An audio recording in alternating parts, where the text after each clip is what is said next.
Number 5 most wanted person sa Aguni, Bulacan, arestado sa paglabag sa Dangerous Drugs Act at warrant of arrest. Sa report ni Chief of Police Superintendent Angel Bondok kay Acting Provincial Director Police Senior Superintendent Ferdinand Divina, kanyang kinilala ang suspect na 662 Kalonghe Jr.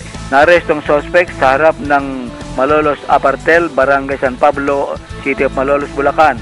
May iba't ibang pending cases sa RTC Branch 8 at sa Office of the Provincial Prosecutor, City of Malolos, Bulacan. Na-recover ang mga piraso ng ebidensya, isang piraso ng maliit na transparent sachet naglalaman ng shabu, may timbang na 0.0264 gram, nagkakalaga ng 500 peso at shabu paraphernalia. Karampatang kasong kriminal ang sasampa laban sa suspect sa Office of the Provincial Prosecutor, City of Malolos, Bulacan. Yan ang DCRH News. Ito si Pete Buluran ng RH37 mula dito sa lalawigan ng Bulacan, naglilingkod sa pagbabalita.